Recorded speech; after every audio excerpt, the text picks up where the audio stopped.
الرحمن الرحیم۔ صحیح بخاری حدیث نمبر 511۔ مسلم بن سبیح نے مسروق سے، انہوں نے حضرت عائشہ رضی اللہ تعالی عنہا سے روایت کیا ہے کہ ان کے سامنے ذکر ہوا کہ نماز کو کیا چیزیں توڑ دیتی ہیں۔ لوگوں نے کہا کہ کتا، گدھا اور عورت بھی نماز کو توڑ دیتی ہے جب سامنے آ جائے۔ حضرت عائشہ رضی اللہ تعالی عنہا نے فرمایا کہ تم نے ہمیں کتوں کے برابر بنا دیا، حالانکہ میں جانتی ہوں کہ نبی کریم صلی اللہ علیہ وسلم نماز پڑھ رہے تھے۔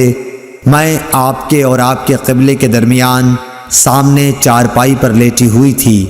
مجھے ضرورت پیش آتی تھی اور یہ بھی اچھا نہیں معلوم ہوتا تھا کہ خود کو آپ کے سامنے کر دوں، اس لیے میں آہستہ سے نکل آتی تھی۔ اعمش نے ابراہیم سے، انہوں نے اسود سے، انہوں نے عائشہ رضی اللہ تعالی عنہا سے اس طرح یہ حدیث بیان کی۔ صحیح بخاری حدیث نمبر 512۔ ہشام بن عروہ نے بیان کیا، کہا مجھ سے میرے باپ نے حضرت عائشہ رضی اللہ تعالی عنہا کے واسطے سے بیان کیا۔ وہ فرماتی تھیں کہ نبی کریم صلی اللہ علیہ وسلم نماز پڑھتے رہتے اور میں آپ کے سامنے بچھونے پر آڑی سوتی ہوئی پڑی ہوتی۔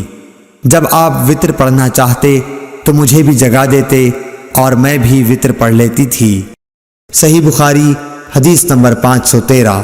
عبداللہ بن عبد الرحمن سے روایت ہے، انہوں نے نبی کریم صلی اللہ علیہ وسلم کی زوجہ مطہرہ حضرت عائشہ رضی اللہ تعالی عنہا سے کہ آپ صلی اللہ علیہ وسلم نے فرمایا، میں رسول اللہ صلی اللہ علیہ وسلم کے سامنے سو جایا کرتی تھی، میرے پاؤں آپ کے سامنے پھیلے ہوئے ہوتے، جب آپ سجدہ کرتے تو پاؤں کو ہلکے سے دبا دیتے اور میں انہیں سکیڑ لیتی، پھر جب قیام فرماتے تو میں انہیں پھیلا دیتی۔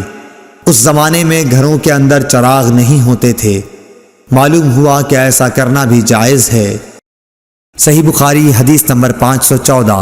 ابراہیم نے اسود کے واسطے سے بیان کیا، انہوں نے حضرت عائشہ رضی اللہ تعالی عنہا سے دوسری سند، اور اعمش نے کہا کہ مجھ سے مسلم بن سبیح نے مسروق کے واسطے سے بیان کیا، انہوں نے عائشہ رضی اللہ تعالی عنہا سے کہ ان کے سامنے ان چیزوں کا ذکر ہوا جو نماز کو توڑ دیتی ہیں، یعنی کتا، گدھا اور عورت۔ اس پر حضرت عائشہ رضی اللہ تعالی عنہا نے فرمایا کہ تم لوگوں نے ہمیں گدھوں اور کتوں کے برابر کر دیا، حالانکہ خود نبی کریم صلی اللہ علیہ وسلم اس طرح نماز پڑھتے تھے کہ میں چارپائی پر آپ کے اور قبلے کے بیچ میں لیٹی رہتی تھی۔ مجھے کوئی ضرورت پیش آتی اور چونکہ یہ بات پسند نہ تھی کہ آپ کے سامنے جب کہ آپ نماز پڑھ رہے ہوں بیٹھوں اور اس طرح آپ کو تکلیف ہو، اس لیے میں آپ کے پاؤں کی طرف سے خاموشی کے ساتھ نکل جاتی تھی۔ صحیح بخاری حدیث نمبر 515۔